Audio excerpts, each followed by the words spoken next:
for participating. I also want to say thank you to our program control, which is the Net Communications Company, for helping us navigate this. And then I also want to definitely say thank you to those of you who are out there. I cannot see you, but I can see some of your names who have logged on and have agreed to participate in this webinar. As far as technical issues, only the speakers that are on the program are visible. And so each and every one of you, we do not see your faces. We know that you're here because we can see your names listed as you've logged in. And so what we're going to do today, let me give you the overview of our agenda. Our agenda is in 3 parts. Part 1 is an interview with our chairman, Ray Ramsey. And that's a 20-minute interview. Part 2 is a panel discussion with a distinguished host of academics as well as practitioners who will react to the interview, and that's about 20 minutes. And then part 3 is where you all are asked to join and participate, and that is on the bottom of your screen. Look for the Q&A box, and that's where we want you to write your question. And when we get to the Q&A portion, I will go back to the large panel and ask questions to our panelists and our guests, time permitting. And then lastly, we will do kind of a wrap up and an adjournment. And our goal is to kind of get you in, get you engaged, and get you out within the next hour. And so let me first start by telling you a little bit about who Centri Tech is. Centri Tech is a social impact venture with the goal of maximizing the full potential of technology to enhance and sustain the lives of people, with a particular focus on serving people where it matters most, and that is in the home. We are a place-based and deeply embedded in the housing ecosystem, acting as the connective tissue between developers, owners, impact-driven financiers, community development organizations, municipalities, and philanthropic partners to equip low-income, affordable, and public housing residential units and community spaces with modern technology, specifically broadband infrastructure and IoT. We bring technology demand and adoption together in our unique approach. Now I'd like to turn the program over to our interviewer, and that is the distinguished journalist as well as lawyer, Denise Rollart Barnes. I think you all have her bio in the description that was sent out earlier, but I just want to say thank you, Denise, for agreeing to participate. Denise is the publisher of the Washington Informer. Denise. Thank you very much, Howie. It's a pleasure to be here and to have this opportunity to share this afternoon with you, and really to sort of dig deeper into what the work that you all do and the impact that you have on the community. It's a pleasure to be able to interview Ray Ramsey, who is the founder and CEO of Centri Tech, and I think as well you've seen his bio. But we're going to dig a little deeper. One, because getting to know a little bit more about you, Ray, and I'm not sure if your title is correct there, so somebody might need to fix that. But I understand and I truly appreciate what I've heard is your passion to bring equity into this space of digital connection for all communities. And so I really, I want to talk about that, but I want to start with that essentially. Not necessarily who you are, but what drives you, what made you or motivated you to feel as though this specific area of technology and equity was one that you wanted to make your life's work.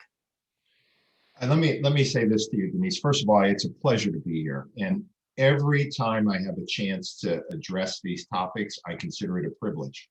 For me, a lot of my motivation is like most folks. It comes from things you learned as a kid.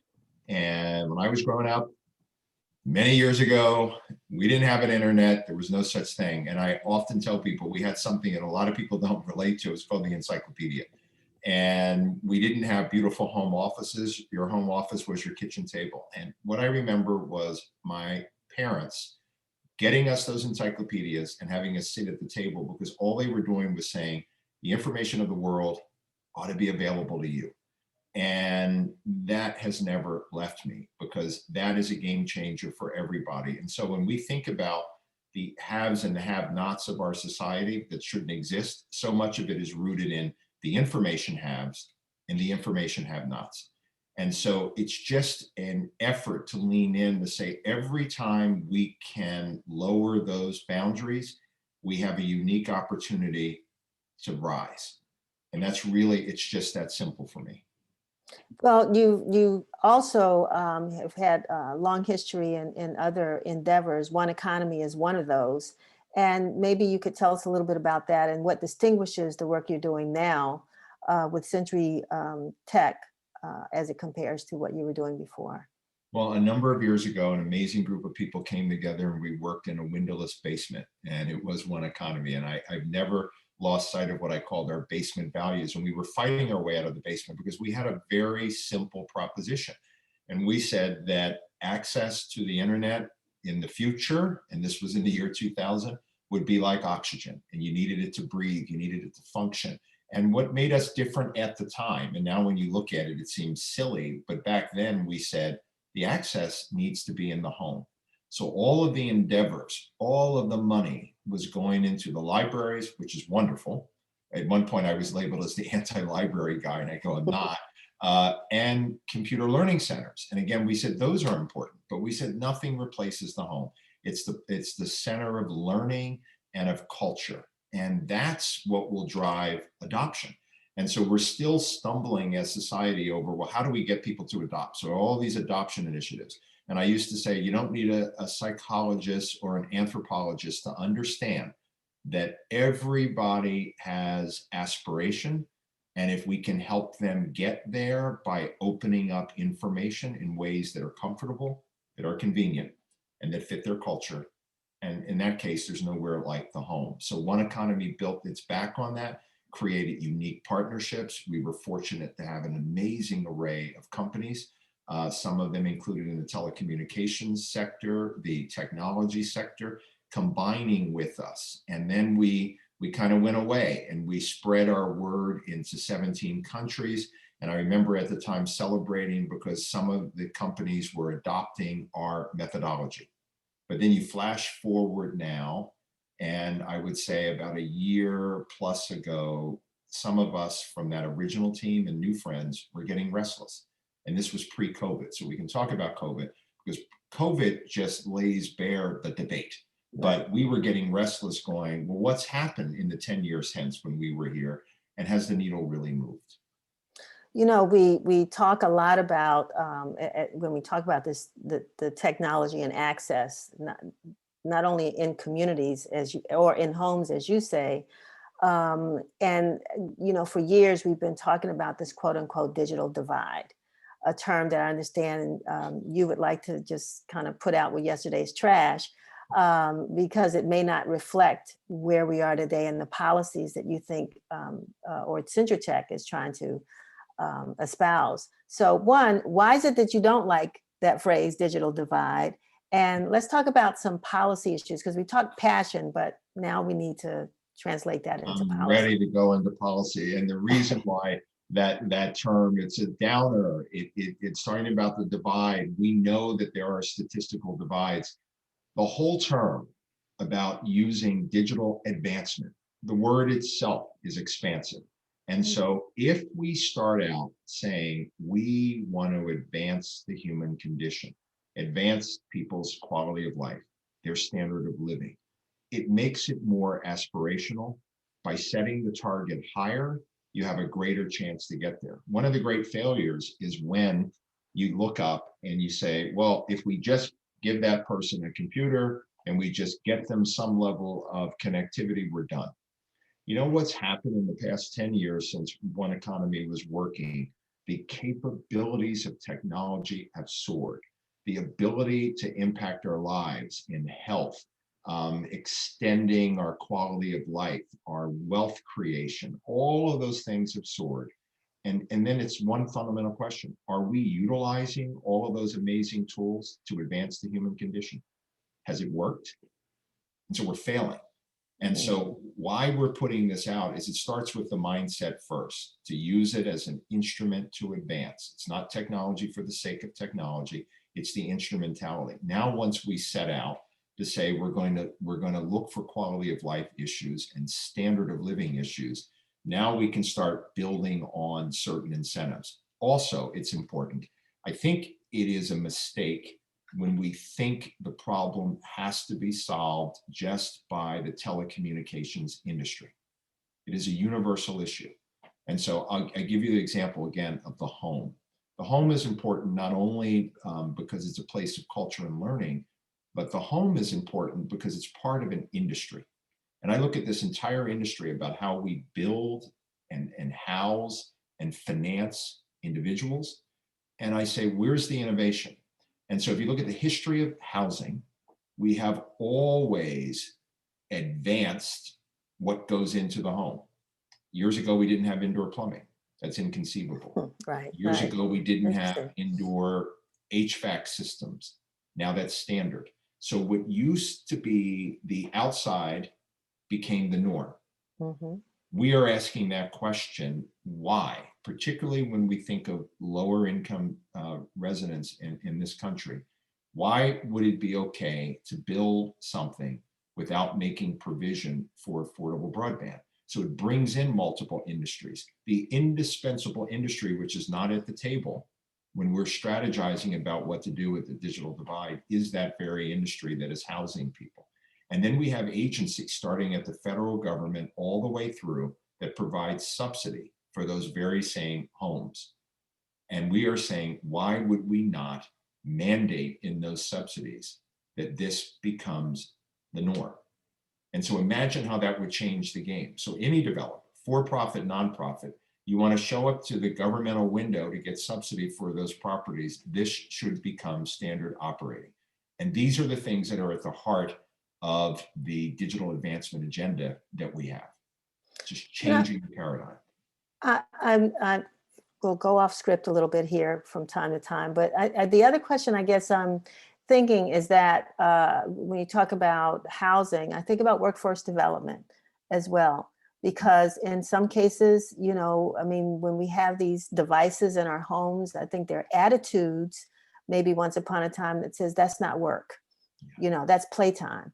And so now I think maybe you can address that, how COVID has impacted it, and recognizing that these are not play devices, these are work devices, and Absolutely. training goes into this. Denise, we have a once in a lifetime opportunity that grows out of a once in a lifetime tragedy of COVID. And so obviously the loss of life is the number one issue. In terms of tragedy, and we also are seeing this tremendous transformation in our economy. And so think about all of the people who have suffered job losses or wage losses. And there are statistics that are out there that say 43% of people in this country have lost a job or taken a pay cut since April of 2020. So those are individuals that are there. We have a new economy that's growing, that's technologically based. Right. We have heard the complaints over years that jobs go unfulfilled. Those who use the term digital divide ought to know by now that we need human capital to help engage in our communities, to help with digital adoption programs and other programs. So just imagine if we now took those same individuals on the economic sideline and said, you're going to fuel moving people toward digital advancement. We are going to create apprenticeship opportunities, career opportunities, so that a minimum, you're getting a paycheck. Better than that, you're getting exposed to different industries and you're picking up skills. So we are launching a program that's called the Digital Integrators. And it's a play on the word integration, because a lot of what we're talking about at properties is called systems integration. And so we believe if we employ people, and that if the Department of Labor and other agencies, and there are some interesting workforce bills that are coming, decided that we were going to put people to work. I was talking to one legislator and he was like, well, that's a modern day civilian conservation corps. And I said, call it what you want, but that's what we're talking, a mass mobilization of individuals, moving them into the economy, but having the double win of helping to close the divide that people describe as a divide. We need individuals to help with that effort. So explain to me what the Digital and Advancement Municipal Index is. What is that reference? It's a project that we're working on with the moderator of the next panel. And one of the places where we think we can make a difference is at the municipal level, because they set policies that are really important. And if you look at housing codes and zones, they're responsible for that. And we have many communities, particularly in the Black Belt communities and other smaller cities, that are really left out. And so we said there ought to be a diagnostic tool that a city ought to be able to rate and rank its problem areas and its opportunity areas in terms of digital advancement. What are the workforce gaps and opportunities? Are there skill mix issues? Assessing their own policies. Are they indeed utilizing their own community development block grant programs, the home program, the tax credit programs that they use? All of these different programs should have a, quote, digital mandate associated with them. And it is merely saying, recognize the fact that we live in an information digital age, and the policies ought to align with that reality. And so we want to help people have a tool to be able to diagnose where they are and then assist people with strategies. So it's a lot of work, hasn't been launched yet, but that's what we're working on. And how does the private sector, what role does the private sector play in this? They are scenario? an indispensable partner, the private sector. And so we're in different discussions with folks in the telecommunications industry. They are important. I said that they shouldn't be alone. So they play a role, but so do people in the emerging IoT, Internet of Things. And that's one of the things that's also changed. Again, when I was saying earlier, there wasn't anything called an IoT. So the interoperability of all of these devices talking to each other, channeling information with each other. Well, again, those tools can enhance a person's life. And I look at issues like we've got a bubble coming of people aging in this country. We know that we're not going to have enough money to put everybody into a quality nursing home or an assisted living facility. So what are we going to do about that? So combining. Yeah, I want to know the answer to that question because I'm in that.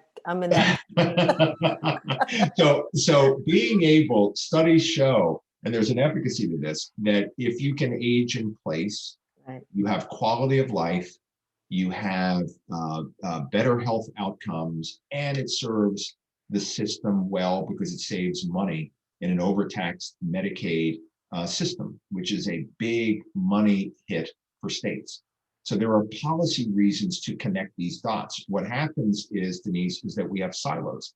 And so we can't seem to get our own silos. So sometimes we're siloed, well, we're nonprofit, so we stay over here. Or we're for-profit and we stay over here. Or we blame the telcos, or we're the governmental agencies. Or unfortunately, people are siloed by industry. So the schools are like, we've got our new solution, to the digital divide, but only followed by, here comes Department of Labor, followed by, none of them connecting, and they're all trying to reach what? The same person. They're all trying to reach the same person.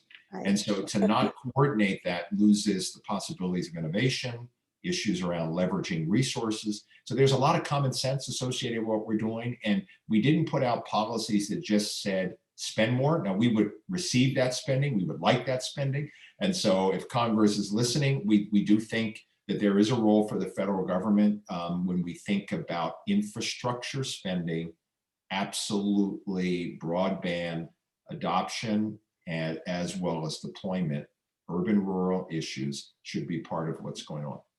So is there any single policy that you all have identified that, I know there are many because this is a big like elephant to swallow. But I mean, is there any particular one that you espouse that really sort of brings all of those folks together and think, at least would get us, the If nation, one if step I could closer? if I could be king or whatever for a day, or get one day in that chair on Pennsylvania Avenue, I would issue an executive order stating that in public housing, which the federal government has dominion over, and any other subsidy program that housed Americans, would require that there be a provision for affordable broadband in those properties.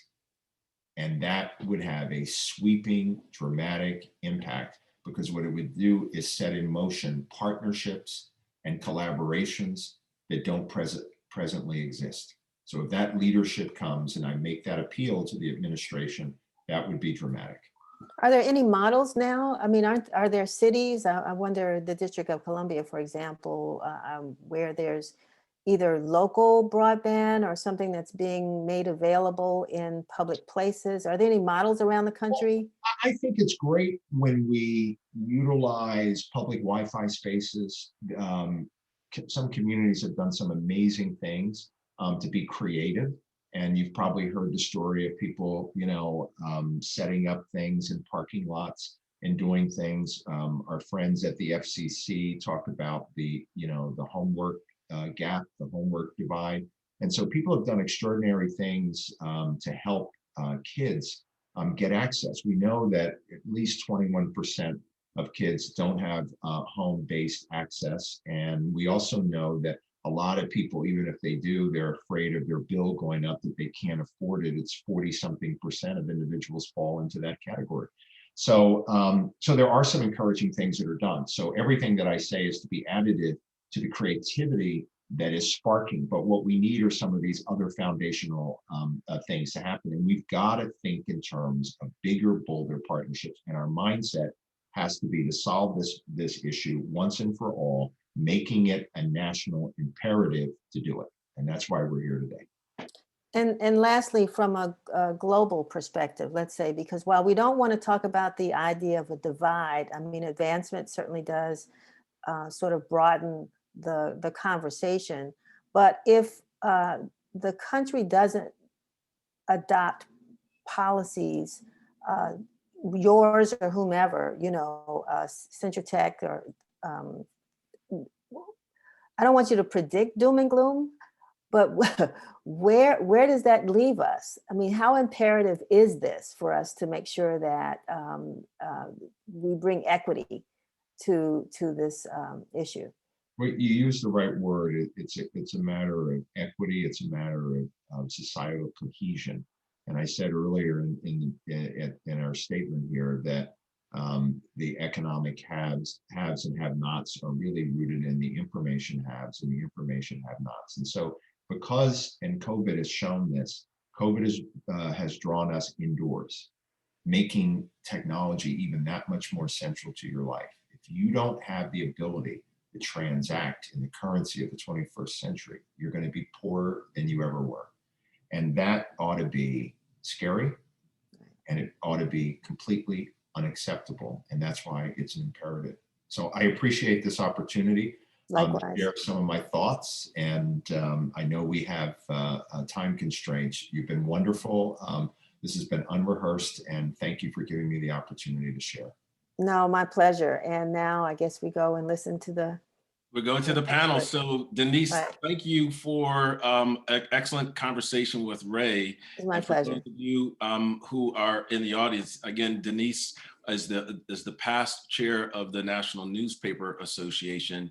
And so as part of Black History Month, we really wanted to make certain that we've got Black journalists involved and included in our discussion today. So as I pivot to our panel session, let me introduce our host, Dr. John Horrigan, PhD. Many of you know him, and he's been a great friend of ours for many, many years.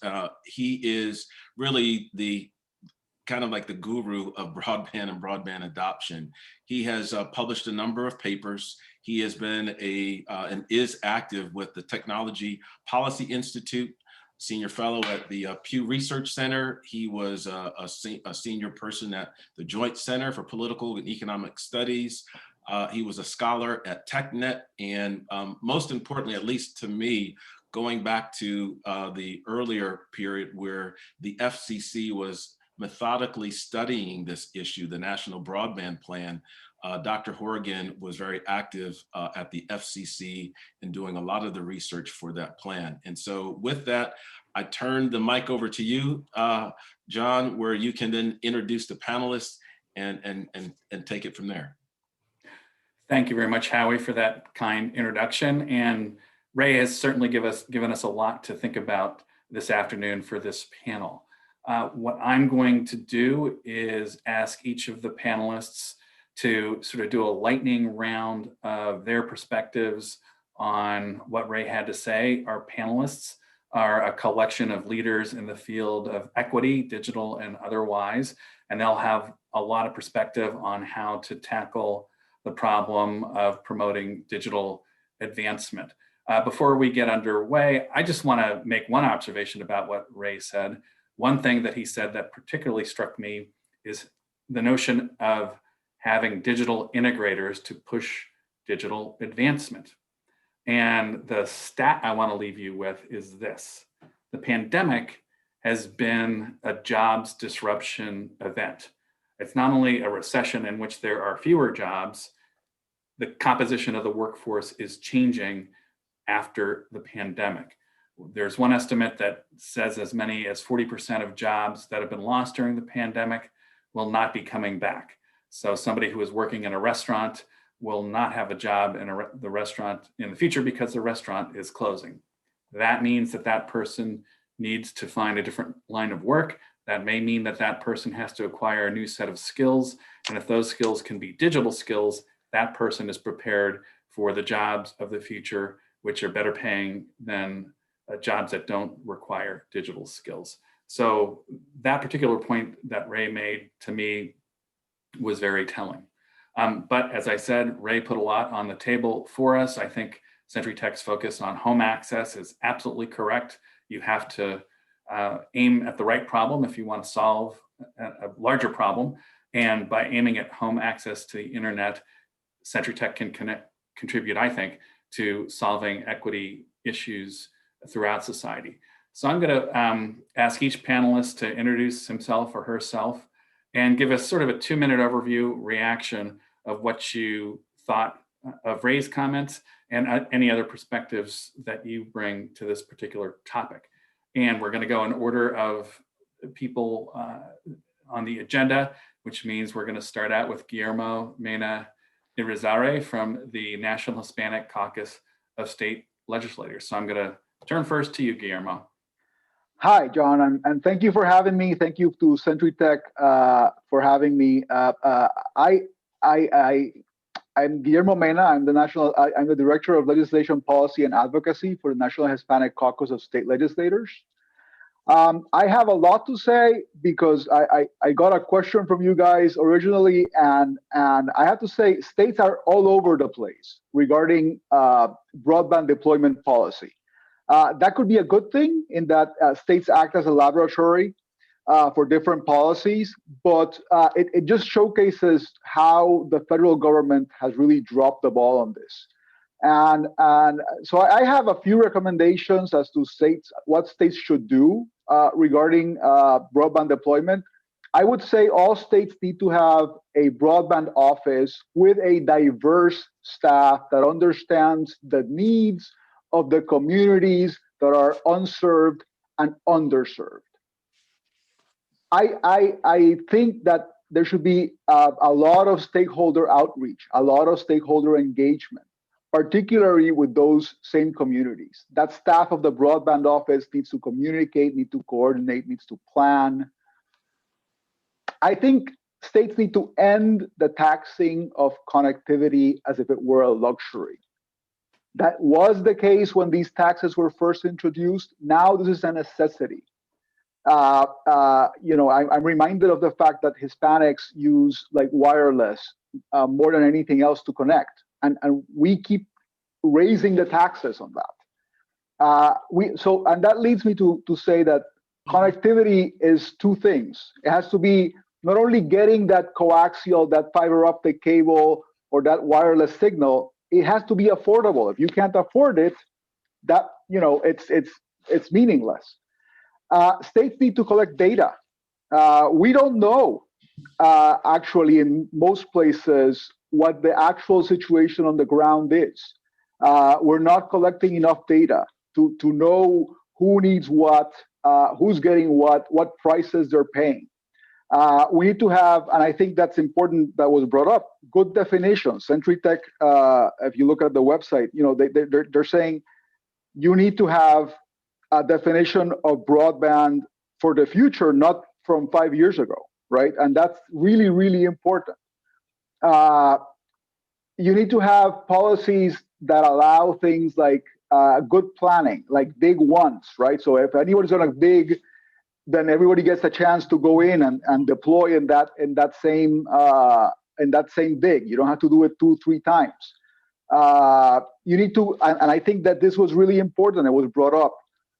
Connecting broadband to other policies, right? Like housing, like economic development, like transportation, education, healthcare. When you have all that funding for all that, you need to do that.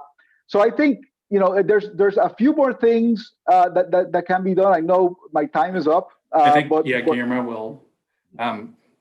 Thank you for your thoughts. I think your focus on state policy is excellent, and it's a perfect segue to our next panelist, Representative Karen Camper from Tennessee, who's the president of the National Organization of Black Elected Legislative Women. Representative Camper, over to you. Thank you so much, and I really appreciate the opportunity to be here and talk about this very important and timely issue.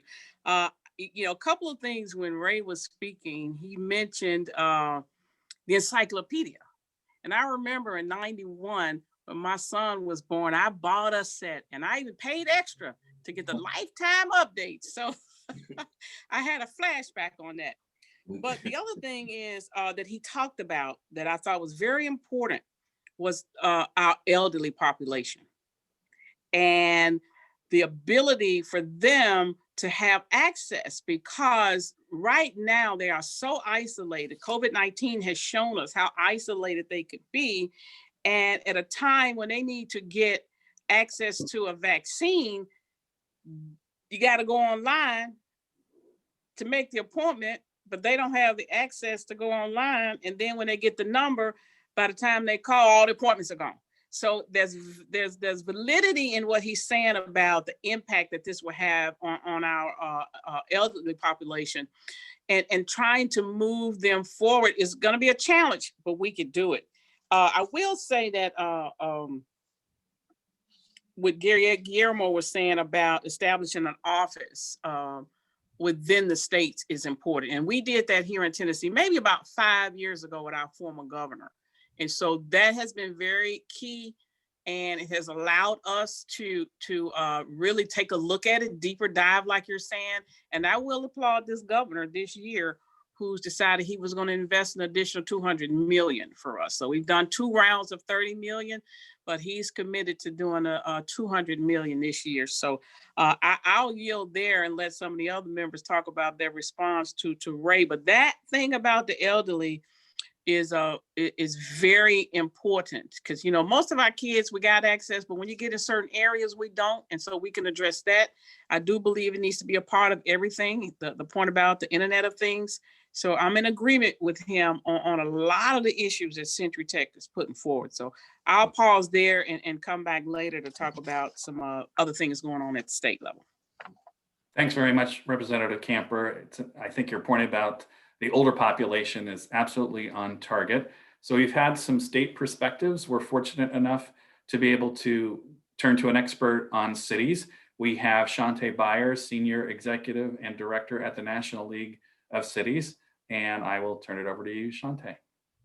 Thank you, John, and truly appreciate being here and being able to be a part of this panel discussion. There are a lot of things that Ray said that resonated with me, and I know with our organization. But a few things that I'll touch on is one, how he mentioned that this is a universal issue. Because this is a universal issue, it's going to take every single sector, every single aspect of government in order to help to push these issues and find very viable and valuable solutions. And another piece that he said, he talked about bigger, bolder partnerships. And at the National League of Cities, we believe in that wholeheartedly. And we believe that localities, local governments, more specifically cities, towns, and villages across this country, should be at the center of those partnerships for one very big reason. It's at the local level where we truly understand culture. And I know at Centri Tech, they have a very big push of understanding culture, especially if you're talking about implementing the solutions as it relates to broadband. And oftentimes cities are left out of those partnerships. They're not at the table in order to be able to truly talk about what could be the viable solutions. They understand the demographics of their cities. They understand the geography of their cities. They know what's going to make their communities tick and run and grab hold to those policies that are going to be able to make sure that we have affordable, accessible broadband throughout their entire cities. And they're often not a part of that conversation. And at NLC, we know that broadband is a huge issue. It's not just connected to education, it's connected to workforce development, it's connected to healthcare, it's connected to all of the things that make cities, towns, and villages run every single day. And at NLC, we believe wholeheartedly that local government, local elected officials, city leaders need to be at that table as it relates to how we really creating true solutions that can create lasting change to eliminate the disparities that we see all the time. So when Ray mentioned universal issues, and he mentioned that, this is the time for bigger, bolder partnerships. We here at NLC believe in the exact same thing and believe that local elected officials need to be at that table because they understand their cities, they understand their residents in ways that you may not fully catch at the state and the federal level. Thank you very much, Shante. I think your points about cities are well taken. I think in being consistent with Guillermo's comments, cities are doing a lot of interesting things. Lots of states are doing interesting things, but they can be all over the place. So to have some coordinating function is absolutely crucial in terms of disseminating best practice and having opportunities for information exchange. Our next person to impart some wisdom is Lisa Rice. She is the president of the National Fair Housing Alliance, and I will turn the floor over to Lisa Rice. Thanks very much, Lisa. Thanks, John. I wanted to focus my comments on Ray's points on equity. One of the major challenges that we face is that we have inherited a really deeply inequitable society, right? The built environment, our physical landscape is an inequitable one. And that inequity is really rooted in segregation. It's twofold segregation. Not only are we segregated in terms of where we live based on race, but our resources and opportunities are also segregated. So in that respect, place is inextricably linked to opportunity. And that means that housing, sort of where you live, where people live, impacts every segment of their lives. That's why it's really critical that we purposefully implement policies that create new systems and distribute resources fairly. So when I talk about segregation, the point that I always like to make is that we are a segregated society, not by happenstance, but by design, because of the federal policies that we implemented throughout all elements and forms of government. So our policies created this bifurcation of opportunity and people. So I think the proposal is really critical because it recognizes this issue and it provides a comprehensive set of policies to help ensure that the internet, broadband, and technological resources can be provided to people in a more equitable manner. I was really glad to see the emphasis on housing and where people live. Housing inequality is literally killing people and pushing them behind in many respects. And to your point, John, right, we're seeing that with the COVID pandemic.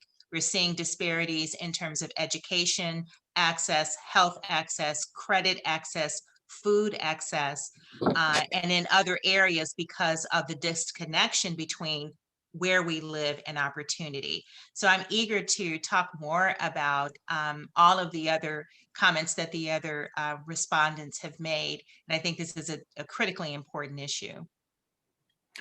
Thank you very much, Lisa. You're raising such good points. I can tell you that the data tell us that digital divides are more severe in cities that have a history of residential segregation and have higher rates of residential segregation than in cities that have a less robust history of residential segregation. So it plays out in people's lives quite obviously. So I appreciate you bringing that perspective to the table. We now have the benefit of turning to Marita Coley. She is the president and CEO of the Multicultural Media, Telecom, and Internet Council. Marita? Hi, John. Thanks so much for giving MMTC an opportunity to weigh in today. For those of us who don't know MMTC, we've been around for this is our 35th anniversary year, and we have been advocating for primarily ownership and employment opportunities in media and telecom. And then as the internet age came upon us, we focused on what Ray spoke to as something we'd like to put behind us as bridging the digital divide. I like the messaging of digital advancement that's in Centri Tech's proposal, and I'd like to see us get there. In the meantime, however, we do have a number of areas in which we still need to drill down. For instance, there is a definite correlation between digital inclusion, racial equality, and economic equality. Just to give you a bit of the data to frame our work, Pew reported last summer that more than 34% of Black and Latino adults lacked home broadband. John Horgan, who you've heard of, we cite him for his nationwide study on the fact that 31% of Black, Latino, and Indigenous families didn't have home broadband as of the data last summer. And then there's an economic reality because nearly half of the families earning less than $25,000 annually, and over a third of families earning between 25 and 50 are the ones that we need to drill down and focus on in terms of making sure they have internet access. You know that a lot of these things surfaced in the pandemic as families were, forced to, have their kids be educated at home, and they may not have had access to broadband or even the right level of broadband. We work with the Federal Communications Commission that put together a Keep Americans Connected pledge during the pandemic, where the telecoms got together and put moratorium on disconnecting people off, similar to what happened with utility companies, and not turning people off during the pandemic, and then actively working with people to get them back online, whether it meant bill forgiveness or whatever. So I think that our work syncs up a lot with what Centri Tech is doing. I think that we believe in the kinds of public-private partnerships. I think it takes a village. It takes a lot of voices. I'm very thrilled that the panel that you've assembled today has a combination of voices from public, private, state, local, because it's going to take all that and more. And I'd also like to just weigh in a little bit on two things that Ray talked about. One is the workforce and the extreme lack of loss of jobs, and how what we're working on together is something that can really turn things around. Upskilling opportunities, apprenticeships. I'm from Detroit originally, and Wayne State University had the largest incoming class of first-year students, largely because a lot of students work, but because of COVID, the classes were online, and so they had the largest African American class that they've ever had. So I think there's a lot of opportunity, even despite all of the challenges that we're experiencing. Thank you very much, Marita. Really appreciate your perspective. Batting cleanup on our panel today, we're lucky enough to have Greg Goose from public knowledge. I was lucky enough to get to know Greg's boss, Chris Lewis, when I worked at the FCC, and public knowledge, along with MMTC, are stalwart voices in DC on trying to move the ball forward on equity and better protection for consumers. So Greg, welcome your thoughts. Sure. Thank you so much. And thank you for that. Public Knowledge is a public interest organization. Core to our mission is ensuring affordable access to communication services. And so the thing that I took away from Ray's discussion of Centri Tech's policy principles, the biggest thing to me is that there wasn't a single thing. And what really needs to happen in this space is we do have to, as Centri Tech has framed this, think of this problem holistically. There is an access problem. Yes. There is an affordability problem. Yes. There is digital redlining. Absolutely. There are digital equity issues around affordability, but even beyond. If you live in a community color, you're less likely to have your network upgraded as a result of having just lived in a community of color. And so the way that this has been presented, and I think Ray really hit on this, if we think about these as siloed problems, we will come out with very bizarre results. So we think of deployment as a rural problem when urban areas have very similar challenges in getting broadband, real broadband, deployed into lower income communities. If we think of it only as an affordability problem, we think we solve it by offering Lifeline, which is a 30-year-old program that, God bless it, it's still there, but it offers $9.25 a month for broadband. And if anybody in this group can tell me that they could get broadband for $9.25, let me know, because I need to sign up for that service.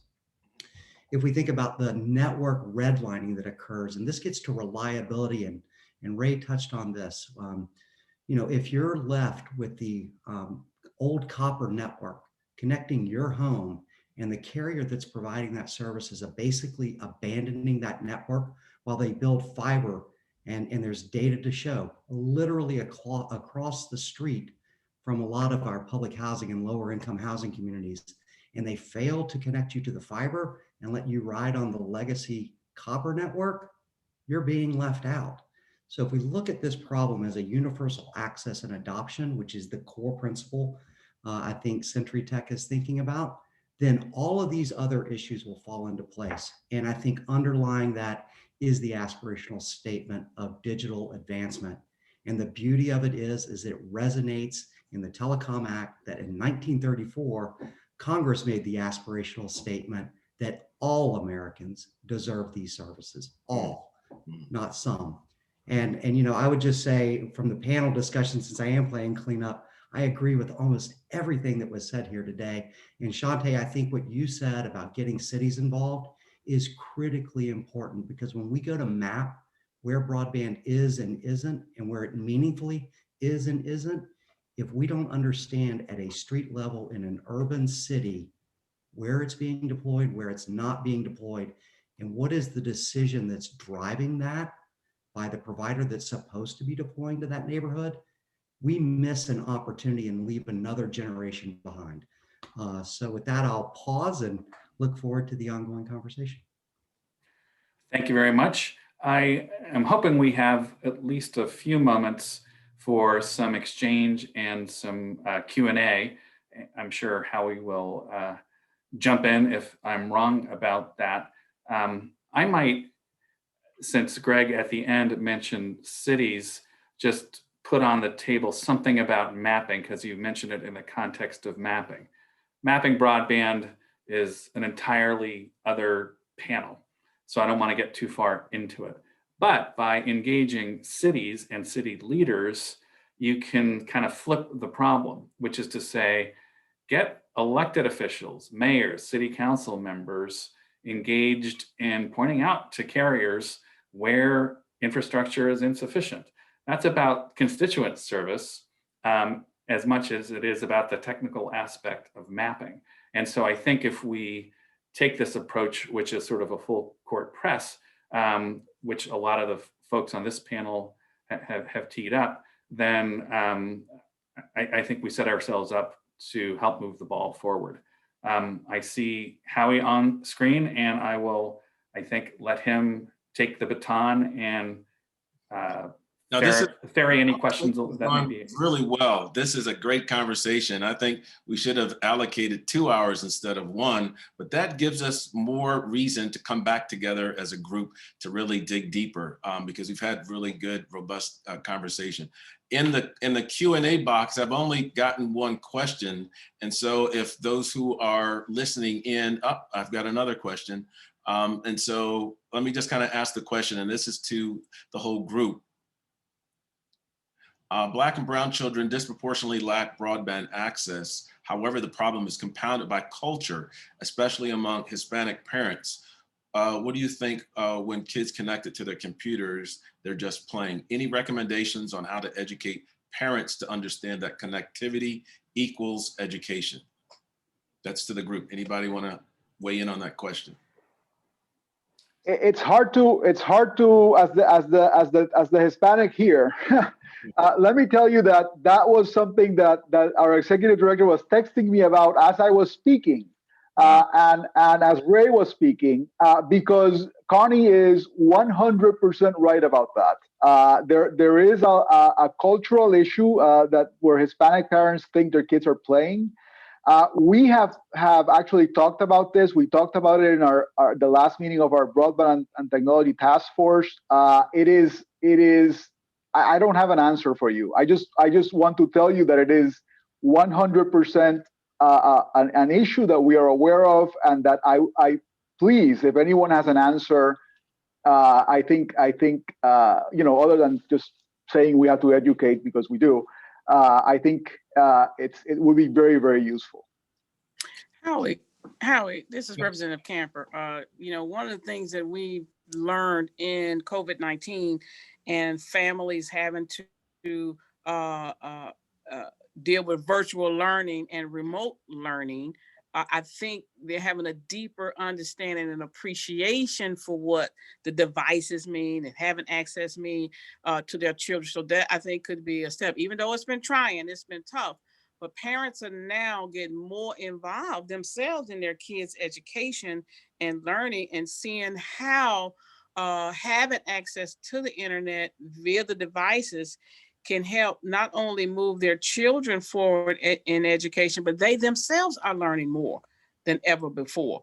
So I do think, that is a bright line there in the remote and the virtual learning, even though it's been difficult because everybody has not had access, like we were saying earlier, having full access to broadband to be able to do it. But those who have been able to use it to educate, learn more, and do more. So I think we're moving in that direction.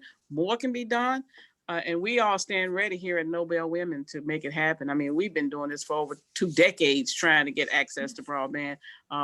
You know that. And so I'm just excited about our possibilities here. Well, thank you very much for that that response, Representative Camper. There's a couple of other questions that have popped up. And if time would allow, let me just kind of ask this one, which came up earlier in the afternoon. Expand call for broadband to include all people receiving Medicaid, as well as those receiving housing subsidies. It was kind of as a question.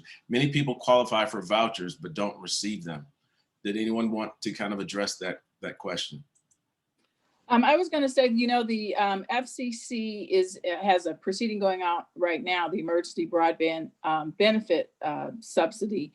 And so this, to me, is similar to that in the sense that subsidies being allocated so that affordability is not an option.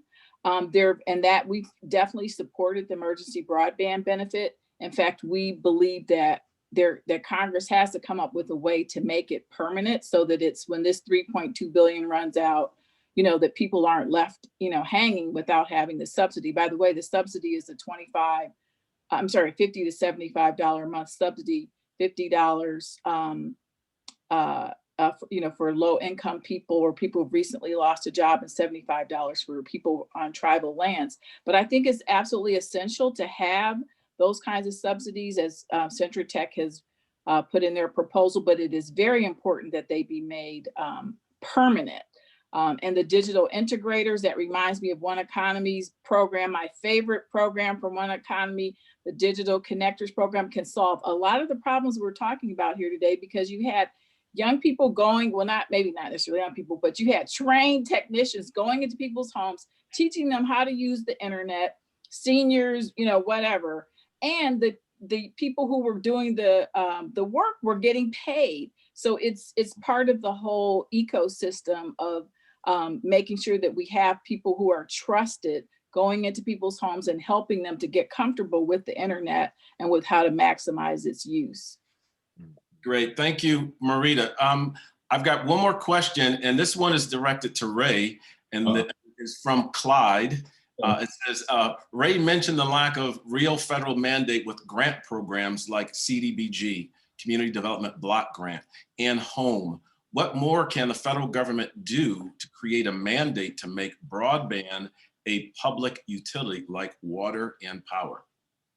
It's a great question from Clyde, and I didn't know he was going to ask a question. Clyde used to work for me and at One Economy, so he's part of our alum and has done a spectacular job, and he works in government now. Look, I would say it's like we were saying earlier, it's sort of the totality of the approach, right? And so it's not just one agency, and I think we make a mistake if we just say, well, the FCC is going to work on that. It's HHS, it's DOL, it's Department of Education, it's all the agencies, and what it's about is internalizing the era that we live in. And like I said earlier, we live in a digital age, and it's now important to your health and your welfare to be able to connect at the time and place of your choosing.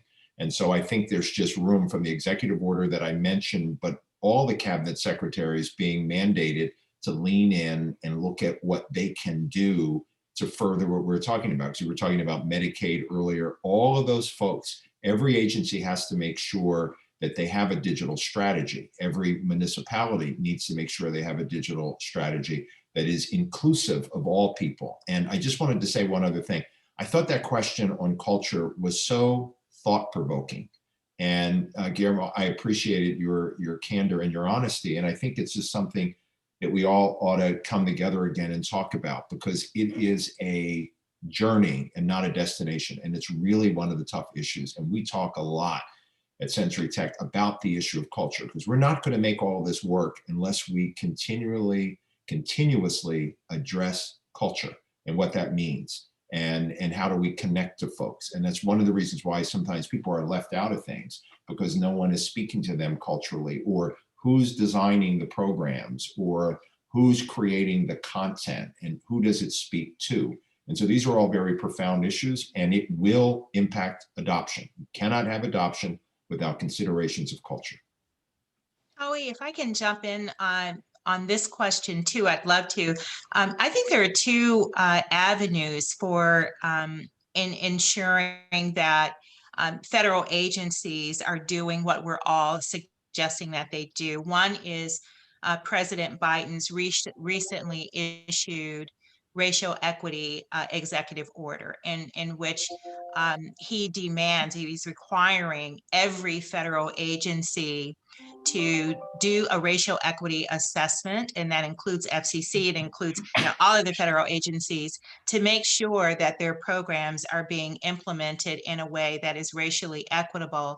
The second thing is that the Fair Housing Act has an affirmative provision. It's called Affirmatively Furthering Fair Housing, and it requires every single federal agency to implement its programs in a way that affirmatively furthers fair housing and ensures equitable access to opportunity for everyone in all communities. And that includes urban communities as well as rural communities.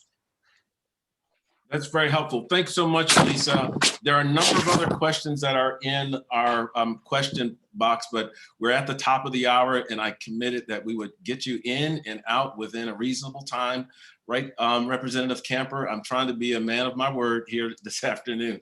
And so lots of energy. This was a phenomenal group. We want to bring you back together, and we need everyone's help because this is our campaign.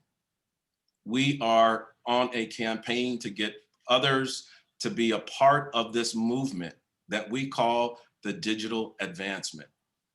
and we really want your help. And so please go to our website, centritech.com, and click on the button that says Solutions and Principles, where you can get your organization engaged with us. We want to work with you in this.